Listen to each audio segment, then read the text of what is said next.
Okay, let's continue again. We just did the first line in the Mishnah on Yud Zayin Amud Beis, lower third of the page. So we'll just quickly review the first line. Misha Meso Mutulafanav, someone who has a dead relative who lies before him and needs to be buried. This is one of the close relatives. This person we said is called an onain from the time of the death until the funeral. So the dead person is in front of him. In that situation, Pater Mikri Shema, he's exempt from saying the Shema. Uminat Tefillin, he's exempt from saying the Amida. Uminat Tefillin, and from Tefillin. And the reason is, again, because he's preoccupied with the mitzvah of the burial for the funeral. And that exempts you from all mitzvahs, as we've already said. When we call mitzvahs of Torah, and all mitzvahs of the Torah, you are exempt from that. Okay, that's the first halacha. And the Gemara later on will deal with a question on that. Okay, second scenario is now the next step, as we'd say, is the actual funeral. Now, in those days, they did not have cars to drive the body from the place where it was to the cemetery. So they would carry the body, some kind of a casket, whatever, and it was probably a distance. So you had a lot of people involved, and they would take turns carrying the body. There was a number of pallbearers, because it was, heavy to carry for such a long period of time, and also, I guess, to show respect for the dead. So now the question is, all the people involved in the funeral, are they exempt from Shema and other mitzvahs because they're engaged in doing a mitzvah? So now we're going to see, it says the following. No seyamita, those people are the pallbearers. Once literally it means carry the bed, but we're talking about the place that the dead person is lying on. So those that are carrying him, v'chilufeim, and those who are, chiluf means to exchange, those who are prepared to replace them. They know they're next ones to carry it, and not only them, but v'chilufeim, and the next round of replacements after the replacements. So in other words, the people who know, the ones who are carrying the coffin, and those who know they're going to carry, and even the ones a little later are going to carry. And the custom was that many people would carry it. So now the question is, are there any exemptions of these people in certain mitzvahs? So the Mishnah gives the following rule. There's two categories. Eshelifnei hamita, regarding those that are in front of the coffin, meaning those that are still yet to carry it. Veshala achar hamita, and those that are behind the coffin, those who already had a turn to carry it. The law is as follows. Now, obviously, we don't have to mention the ones who are carrying it, because when you're carrying it, you're too preoccupied to hold it. You're not going to be able to do any mitzvahs while you're carrying it. The question is those who have not yet carried it and those who have already carried it. So the ruling is like this. Eshelifnei hamita, those are in front of the coffin and are still needed to carry it. So tzorach bahem, and they're needed because they still have to carry it. So peturim, they're exempt from the Shema and putting on tefillin. The reason is because they're preoccupied, because you know the mitzvah's coming up, and you're concerned that you're going to do the mitzvah properly.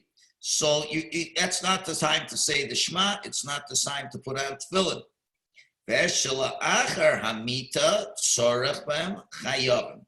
those that are behind the coffin, meaning they've already carried it, they already had a chance to do it, even though they may come around to do another time, but they're not as preoccupied because they've already carried it once. And then chayavim, they are chayiv in the Shema and in tefillin. Okay, that becomes the difference. However, ve'elu, but both the ones that have not yet carried and those already carried, both are peturim min tefillah. They are exempt from the Amida. Why? Because unlike the Shema and Tefillin, davening is a rabbinic mitzvah, so we can be more lenient. Shema and tefillin are biblical, so we've got to have a time to make somebody chayiv at some time. But the Amida is only rabbinic, so we were more lenient till after the funeral. Okay, that's step 2. So we dealt with step 1, the onaim, the person before the funeral. Step 2, all the people involved in the funeral. Now we're going to step 3, immediately after the funeral. The person now becomes a mourner, and we start to give them comfort. As you know, we line up the rows at the cemetery to give them comfort. So now the question is, are people exempted from mitzvahs while they're involved in comforting the person? So now, kavro esames, now they've buried the dead, v'chazah, they're returning from the cemetery. So now, the people have to comfort them, and they have not yet said the Kriya Shema. So, im yecholim lahaskol v'ligmor ad shelo yagiel l'shura, if one of the people who have yet to comfort, can manage to begin and finish the Shema before reaching the row, before the mourner reaches the row, so it won't make them not able to give their words of comfort, okay, then go ahead. If you can do that, we're going to see in a minute you can. Now again, let's look a little bit different. The practice was that upon returning from the burial, people would line up around the mourners in rows. The mourners would stand in place, and the people would pass in front of them and offer them words of comfort. Okay, we're going to see in a minute, a little bit later, what part of the Shema, what they say. But anyway, so if a person who's there can start the Shema and finish it before they get to them in the row, yes, then they should begin. If you can say the Shema and finish it before he's going to come to you, then go ahead, because it could be a very long row. Obviously, it took a lot longer for them to get through the row than the way we do it now. We do it now, it just takes like 10 seconds. Could be maybe they, were stopping and hugging people and crying, and it was a long stretch to finish going through the row.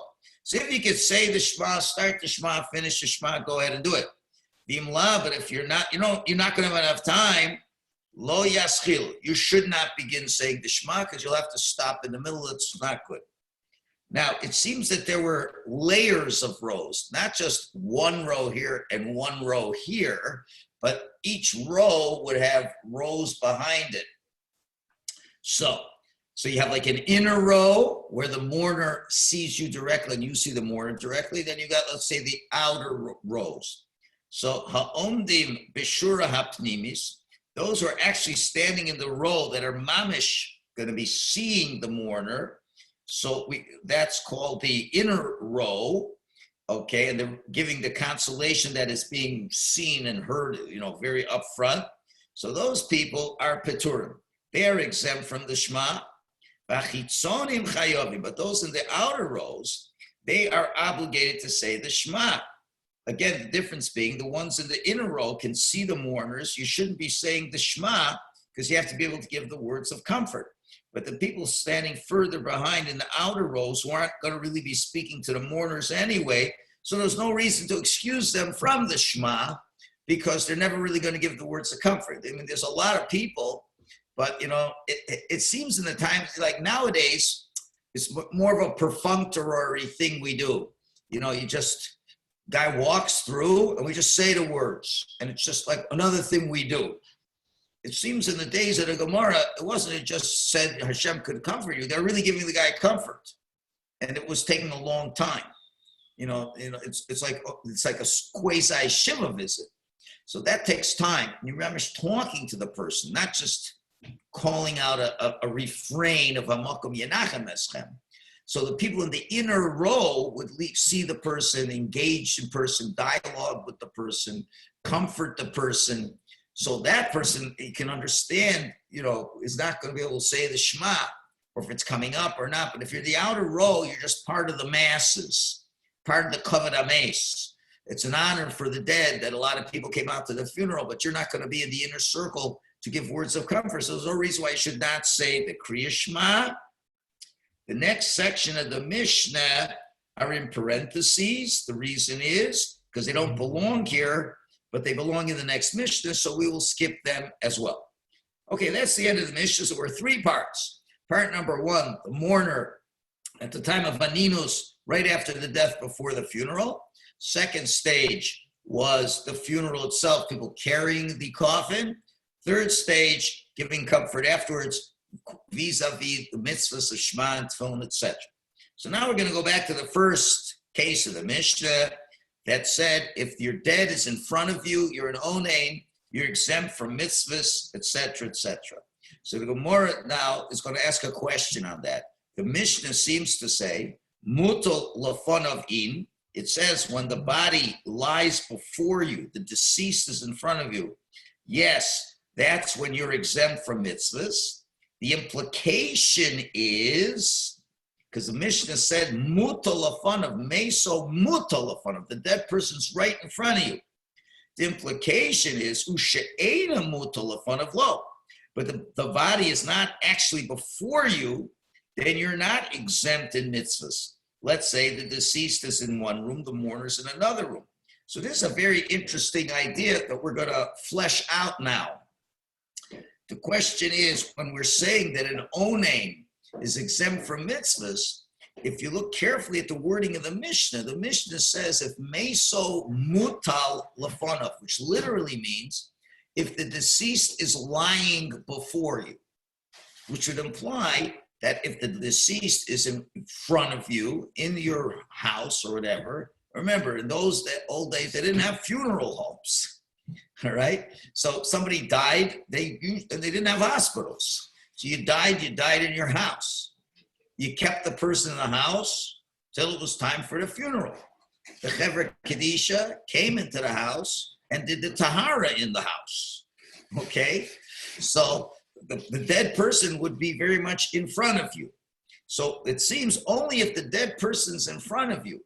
But if, let's say, you're one of the close mourners, but you're, let's say, a brother, so he's not in your house, it would appear that if they're not in front of the onain, who's not in front of the dead person, would be obliged in mitzvahs, because the Mishnah said only meso mutal lefanav, if the dead person is lying before him. So it seems only if he's before you, not if you have a relative who close to died and you're not in his presence.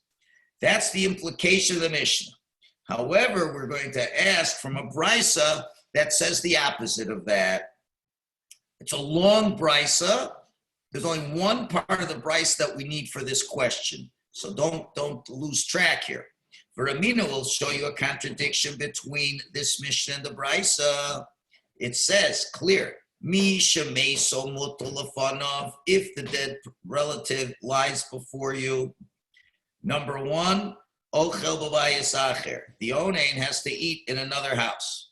Why? We'll see, Gemara is going to mention shortly, there's a concept of mocking the dead. In other words, you don't do things in front of the dead that the dead can't do. So they call it like mocking the pauper, because a dead person is poor insofar that he can't do anything anymore. That's the greatest poverty, is when you can't do anything. So you're having a nice meal, and there's the dead body there, it's there, and you can't eat, and you're enjoying yourself. It's insulting. So therefore, it means you're taking care of your physical needs in the presence of a corpse. It just makes it worse, as it were. Remember, the dead person the soul is very much attuned to what's going on over there. And more so, you're attending your physical needs before attending all the needs of the corpse. So therefore, you can't eat in that house, you eat in another house. But what if you have no other house to live in? You're in this house, you got nowhere else to go, and you have to eat. So ochel b'beis chavero, he doesn't have another house to go in. So then he goes into his friend's house. V'mein lo beis chavero, but what if he doesn't have a friend's house available? So he's got to eat in the very house. Well, there's still a solution. Osa mechitza v'ochel, make a partition between you and the dead person, so it's like you're in a different domain. V'mein lo davar lasses mechitza. If you have nothing to make a mechitza with, your mama should be the same room. If you turn your face away, and more than that, more halachas of an onain. You don't eat while reclining, which was in the olden days. That was the way they had those big couches. That was, mesubim. That's the way they normally ate. So we're not allowed to eat that way because you could forget about the needs of the deceased. So you should be like eating, as they say, on the run. It should not be a formal sitting down to a formal meal and that and that. Okay, so you make it more like a snack. And also, there's certain foods you're prohibited to eat. You can't eat meat because that's a very savory food. You don't drink wine. That's while you're an onain only. Okay? And also, you don't make any brachas before the eating. And ve'ein mizamnin, and we don't say the part before Birchas Hamazon. Well, he doesn't do the Birchas Hamazon, doesn't do the invitation Birchas Hamazon. He's free from all those mitzvahs. Going on to the top of Yud Ches Amud Aleph. Ve'ein mavorchin alav, and others don't make a blessing before eating for him. He doesn't have to have other people be yotzei him. He's totally exempt. Ve'ein mizamin alav, he's not part of a zimon. And now here's the important point now. Upater mikriya shma uminat tefillah. He's exempt from reciting the Shema and from prayers, uminat tefillin, and from tefillin, umikol mitzvahs hamuras b'Torah, and from all mitzvahs that are in the Torah, he is exempt. Okay, but now it doesn't seem to say that it has to be the dead person in front of him. We're not talking anymore about him being in front of him, as you'll see. Now, what about Shabbos? If the dead person's there and you're not going to be buried till Sunday, Shabbos Mason. On Shabbos, we can't show outside forms of mourning, so he can recline. But Ochel Basar V'Shos, you can eat meat and drink wine. Umavarech, and he makes a blessing on the food. Umazamin, and he benches. Umavorchin alav, and people can make the blessings for him. Umazamalav, he's part of the Zimon. V'chayev b'chol ha-mitzvahs b'Torah, and he's chayev in all mitzvahs of the Torah. Now there's a little minor machlokes. We have to it's still the brisa, a little minor machlokes. When it says he's chayev in all mitzvahs of the Torah, if Shimon Gamliel Omer, he disagrees. Mitoch shen is chayev be'elun is chayev ba'olam. Because since he's obligated in these mitzvahs, he's obligated in all mitzvahs. Well, it seems to say the same thing. It just said he's obligated in all mitzvahs. Why would we have another rabbi essentially say the same thing? So there's got to be some kind of difference. Remember Rabbi Yochanan says, well, no, there is a difference. My Bainea, what's in the first opinion of Shimon Gamliel? They all seem to be saying that on Shabbos he's obligated in all mitzvahs. Tashmish Hamita Ika Bainayu. Intimacy is the difference over there.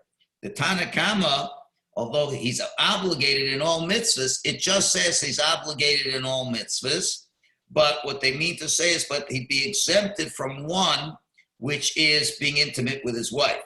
Well, Shem Gamliel requires him, remember, that's a mitzvah too. So therefore, to be with your wife on Shabbos is a mitzvah. And therefore, Shem Gamliel says you even are obligated in that.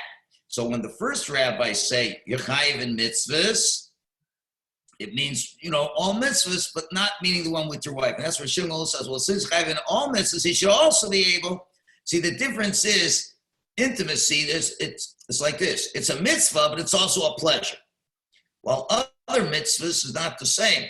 So therefore, davening, it's a mitzvah, but, it's not like a physical pleasure. Intimacy is a physical pleasure. So if you're saying you're chayiv in all mitzvahs, it should be even this too. Okay, so there seems to be a debate if on Shabbos, if the mourner can have tashmish shamita or not. That seems to be the debate there. But let's go back to the original main part of the brisa.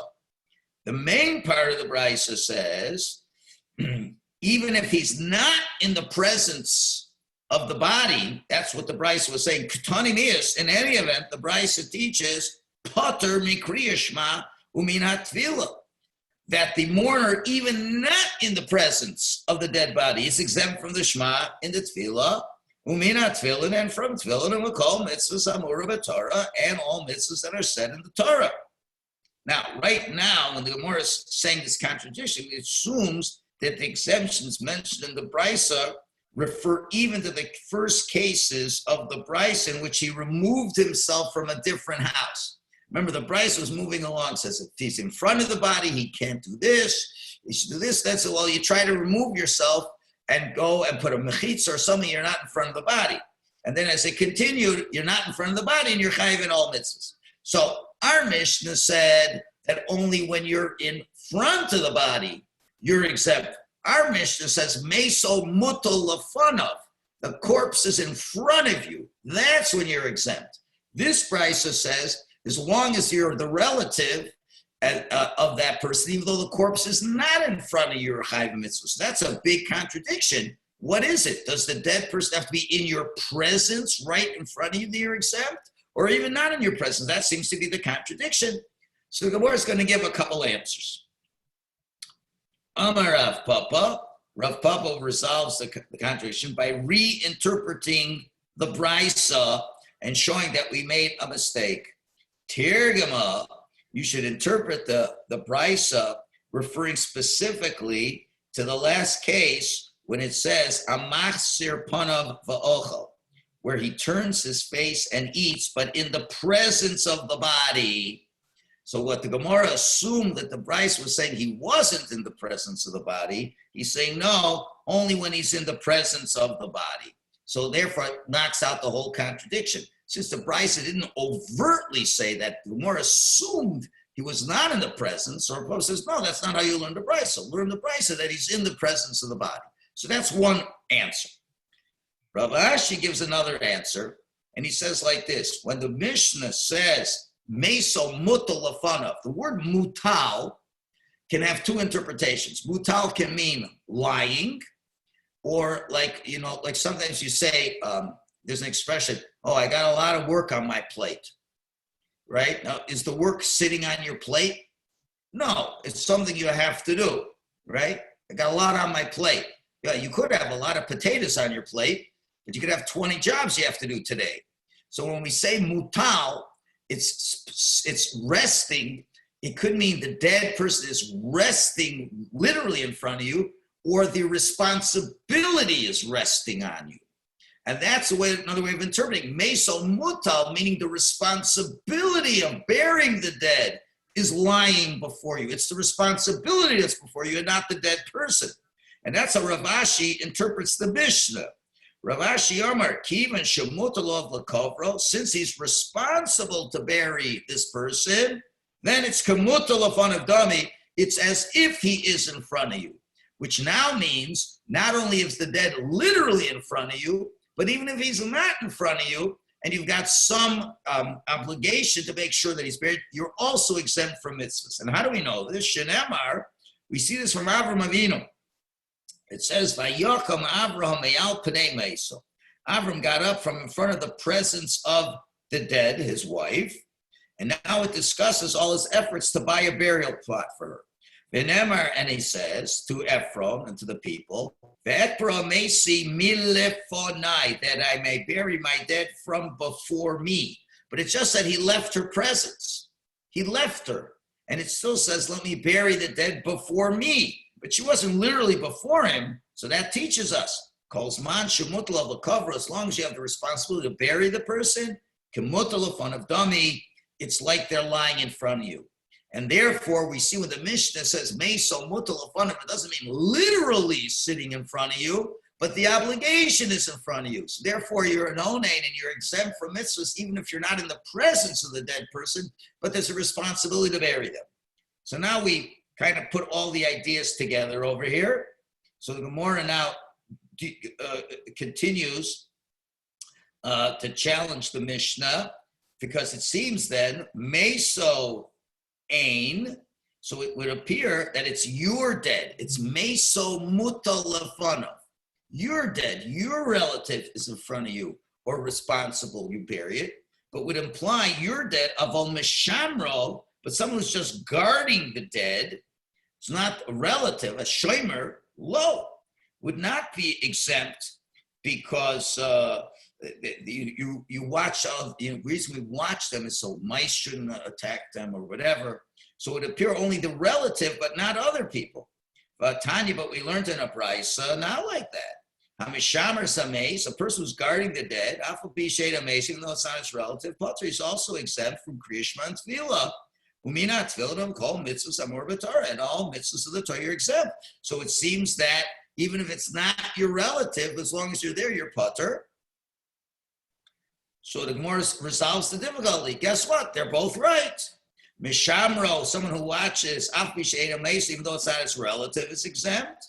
And Meso, if it's his relative, even though you're not guarding, you're exempt. So now we've broadened it, no problem. It means if you're a shomer who watches it, you're exempt. If you're a relative, that you're responsible to be buried, but not let's say in your presence, you're exempt as well. So now it comes out, we've broadened the application. It doesn't mean the corpse is in front of you. It means either you're watching it and the corpse is in front of you as a guardian, or you're a relative, even though the corpse is not in front of you, but you're still responsible to make sure it's buried, you're exempt from mitzvahs. So now let's take it one step further. So it would appear, Meso Mishamro, so either if it's his death or he's watching it in, yes, that's when he's excused from mitzvahs. But what about a person just walking in a cemetery? Would appear that a person is just walking in a cemetery where you're not guarding any dead people. You have no obligation to bury anybody. It would seem then you're chayiv in all mitzvahs. But we learn in the Brisa that it's not so. As we all know, when we go to a cemetery, lo yahala chadam b'veis a person should not walk in a cemetery. Utfilin barosho shouldn't have his tefillin on his head when he's in a cemetery. The sefer Torah, shouldn't have a sefer Torah in his hand and learn Torah in the cemetery. And that's why we also should have your tzitzis hanging out. That's when we go to a cemetery, we stick our tzitzis in and vimoskin. And if you do that, if you go learn Torah in front of you, ever tefillin on or that, over you transgress the following statement that we already mentioned. It's in Mishle, Loeg Larush, one who mocks a pauper, Cheref Oseu, blasphemes his maker. The pauper is the dead person. So if you're mocking the dead person, you're blaspheming God who made the person. And that's why we don't say Shema next to the dead body as well. You're mocking him. So what's going on? So how come you're not allowed to do that if you're going in the cemetery? So the Gemara answers, Hasam there, it's, so that really is the answer. Okay, so Gemara answers, Hasam toch arba amas huda asr. There it's only when you're within 4 amas. When you're within a close proximity, then you're mocking them. But once you're more than 4 amas away, you are obligated. The Omar Mar, for the master has said, Meis tofes dal amas l'kriya shema. A dead person gets his 4 amas. He's considered, his presence is within 6 feet of the grave.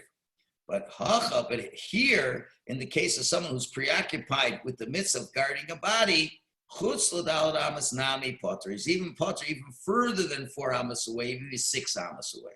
So what we concluded is, if you're watching him, even if you're more than 6 amas away, you still are potter from Kriya Shema, because you have to make sure that the mice don't attack.